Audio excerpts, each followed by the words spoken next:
Dahil linggo, masaya na naman ang tummy ng buntis dahil may taho na naman siya. Magluluto tayo ng hipon. Medyo malalaki lang yung hipon. Saka magugulay tayo ng sayote.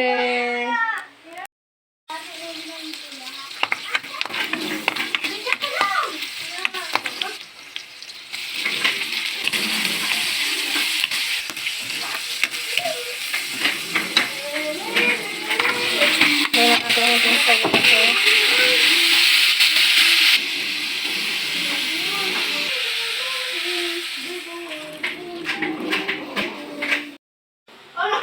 Habang inaantay natin maluto yung ating gulay, mag-gayat na tayo ng bawang para sa ating hipon.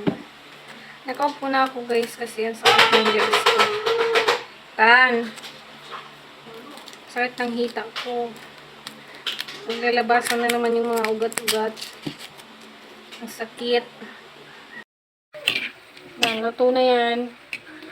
Lutuin naman natin yung ating hipon. Tingnan natin yung butter.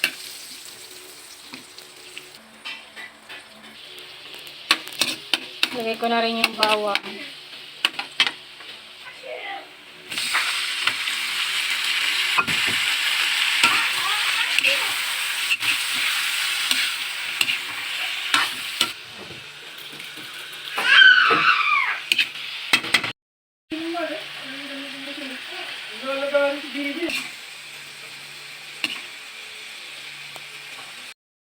Guys! Magagawa na naman kami ng suman. Suman kamuting kahoy. Ayan, nakaupo lang ulit ako magbalat kasi hindi ko kaya tumayo talaga ng matagal. Masakit. Masakit sa hita, masakit sa legs. Yun. Si Papa talaga nagbabalat nito kaso hindi siya marunong magbalat. Kamuting kahoy. Kaya ayan. Ulog ko na lang dito sa side yung pinagbalatan ko.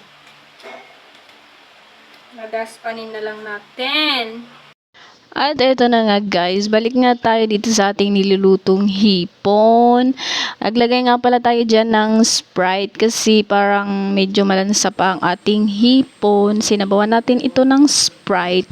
Tsaka nagdagdag tayo ng butter. Habang nagluluto-luto nga tayo dito sa loob, naglalaro lang ang aking dalawang budikdik sa labas. Tapos na nga rin po tayo makapagbalat ng ating kamuting kahoy at nilagay ko na nga rin itong kalahati ng butter. Mas masarap kasi yung hipon mga kabadikdik kapag maraming butter at bawang. At magagawa nga pala ulit tayo ng suman mga kabadikdik, pero ang suman natin ngayon ay mas masarap kaysa doon sa nauna. Diba? Sana all masarap. At naggawa nga ulit ako ng isang perasong puto at malapit na nga pong ma-perfect ang ating puto kamuting kahoy.